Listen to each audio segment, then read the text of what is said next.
Wah, seru nih sahabat Newmind informasi kali ini. Tapi ini bukan informasi laporan ya. Ini fakta lapangan yang kita bisa lihat langsung. Untuk bukti, bagaimana kalau Anda ada waktu pakai double masker, full disinfektan, kita ke Bandara Soekarno-Hatta yuk. Saat ini ketika PPKM dilaksanakan, kita beramai-ramai ke Bandara Soekarno-Hatta di atas jam 12 malam. Ini syarat sekali lagi, di atas jam 12 malam. Di saat banyak dari warga sudah istirahat, kita akan menyaksikan tumpukan orang di antara 300 sampai 500-an orang yang tidak bisa berbahasa Indonesia ada di sana. Kebanyakan menuju Sulawesi seperti Manado, Kendari, bisa juga langsung ke Morowali dan lain sebagainya. Ada pertanyaan sederhana dari kaum Newmind yang sederhana juga cara berpikirnya. Mereka dapat izin dari siapa orang-orang yang tidak berbahasa Indonesia tersebut? Mereka dapat fasilitas apa? Siapa yang memudahkan mereka tanpa karantina, tanpa tes antigen lagi, tanpa tes PCR lagi dan lain sebagainya di wilayah Indonesia, yang mana nantinya mereka naik pesawat komersial bersama warga negara Indonesia. Lalu mereka bersama warga negara Indonesia yang ketat ikutin aturan vaksin antigen PCR, sekali lagi akan satu pesawat selama minimum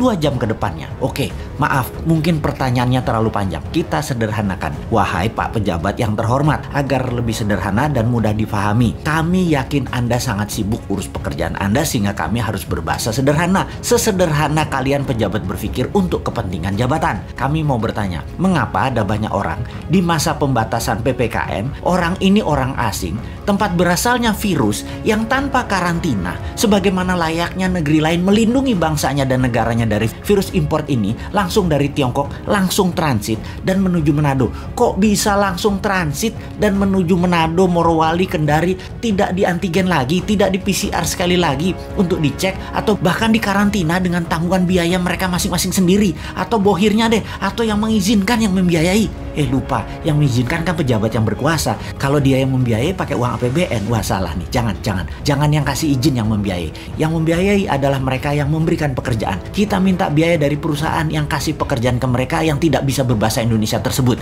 Oke. Sebentar. Kok yang memberi pekerjaannya tidak memberi pekerjaan ke warga negara Indonesia ya? Kayaknya mereka yang hadir itu semua buruh kasar deh. Bukan white collar atau manajer ke atas deh. Kan di wilayah smelter itu semua pekerjaannya terbanyak adalah buruh kasar ya. Bagaimana ya jika diberikan pekerjaan ke warga negara Indonesia, mungkin ditambah belajar sedikit aja, mereka diajari 3 bulan aja, jangan-jangan mereka lebih mahir tuh daripada yang impor tadi. Lupa, yang beri izin bukan pejabat yang cinta tanah air, jangan-jangan, tetapi cinta cuan asing. Dan sekali lagi, tindakan itu dilindungi terus dengan pasukan buzzer. Untung ya pinter mereka itu dan punya budget lagi untuk bayar buzzer pencipta kebencian itu. Satu lagi baru ingat, ada pakai duit yuan di situ, harus dibayar ke warga Tiongkok supaya yuannya nggak kemana-mana. Jadi warga negara Indonesia dapat apa sebenarnya? Sudah tanah airnya dikeduk, duitnya nggak dapat, warganya nggak dibikin pinter, pekerjaan nggak dapat, lalu kita dapat apa? Lupa, kita dapat juga, yaitu kita dapat tai sama kencing orang yang tidak bisa berbahasa Indonesia itu. Mantap. Kan bukan tanah air mereka, ngapain kasih cuan, kasih tai aja pantasnya. Selamat, sekali lagi selamat aja. Hanya mengingatkan kalian itu menjabat karena dipercaya dan masih panjang 3 tahun lagi. Monggo silahkan berbuat semau kalian. Tapi ngomong-ngomong hal begini, kita ini curhatnya harusnya kemana ya? Ini laporan ini ke siapa ya? Tempat kita bertanya dan ada jawaban yang benar, bukan jawaban narasi buzzer yang kita dapat. Atau bagaimana kalau kita tanya aja kepada mereka calon presiden 2024 yang berjajar panjang, mereka bisa nggak berbuat sesuatu atau setidaknya menunjukkan kapasitas mereka calon pemimpin 2024? Lupa, semuanya bagian dari pejabat pemerintah pusat dan daerah yang menyetujui dan mendukung tenaga kerja asing. Ya, jadi kemana dong? Masa ke Bosman lagi? Bosman kan wong bodong, aku pinter.